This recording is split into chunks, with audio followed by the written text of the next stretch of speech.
এক গ্রামে গত 15 বছর ধরে কোনো আজান শোনা যায়নি। গ্রামবাসীরা সবাই মুসলিম হলেও কেউ আল্লাহর উদ্দেশ্যে নামাজ পর্যন্ত পড়ে না। তাদের এই ঈমান নষ্টের পেছনে রয়েছে এক ভয়ানক শয়তান জিন, যাকে নিয়ন্ত্রণ করে গ্রামের সকলের যে কোনো প্রয়োজনীয়তা মেটায় গ্রামেরই একজন শয়তানের পূজারী মুলিয়া।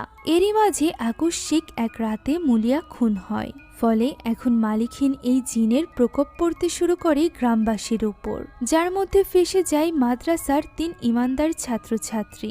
এখন তারা কি পারবে এই জিনকে হারিয়ে গ্রামবাসীকে আবারও মহান আল্লাহ তাআলার পথে ফিরিয়ে আনতে, নাকি এত বছর ধরে শিরক করার জন্য গ্রামবাসীদের ভোগ করতে হবে আল্লাহর ভয়ানক গজব?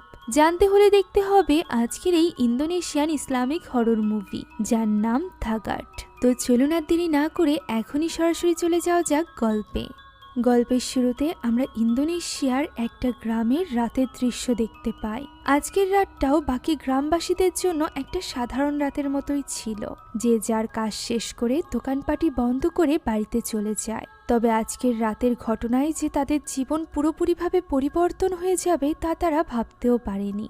দৃশ্য চলে যায় ওই গ্রামেরই একজন ফেমাস লোকের বাড়িতে, যার নাম ছিল মুলিয়া। তার বাড়ির ভেতরকার দৃশ্য দেখেই আমরা বুঝতে পারি যে সে কালো জাদু করত। এখানে শয়তানের উপাসনার অনেক জিনিসপত্র রাখা ছিল।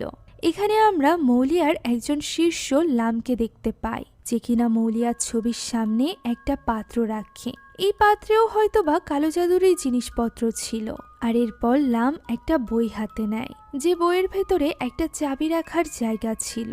সে সেখানে ওই সিক্রেট চাবিটি রেখে দেয়। এরপর সে পাশে থাকা একটা মদের বোতল থেকে মদ পান করতে যায়। এমন সময় হঠাৎই লাইট ফ্লিকার করতে শুরু করে। লাম মনে করে হয়তোবা মৌলিয়া এসব কিছু করছে, তবে মৌলিয়া তার ডাকের কোনো সাড়া দেয় না। এমন সময় হঠাৎই লাইটটি বন্ধ হয়ে যায়।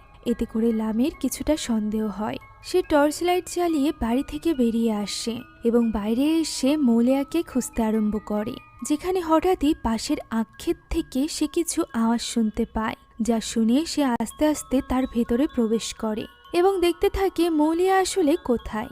এমন সময় হঠাৎই তার পাশ থেকে কাউকে দৌড়ে যেতে দেখা যায়, যা লক্ষ্য করে লাম নিজেও। তাই সে সেদিকে এগিয়ে যায়। পথে সে কিছু রক্তের ছাপও দেখতে পায়। দেখে মনেই হচ্ছিল রক্তাক্ত অবস্থায় কাউকে সামনের দিকে টেনে নিয়ে যাওয়া হয়েছে। তাই সে দৌড়ে চলে যায় সামনের দিকে। সামনে দৌড়ে গিয়ে সে হতভম্ব হয়ে যায়, কেননা সেখানে বসেছিল মুলিয়ার মৃত লাশ, যার লাশে হাত দিতেই তার মাথাটি তার শরীর থেকে আলাদা হয়ে যায়। এটা দেখে লাম তো প্রচন্ড ভয় পেয়ে যায়। দৃশ্য পরিবর্তিত হয় এবং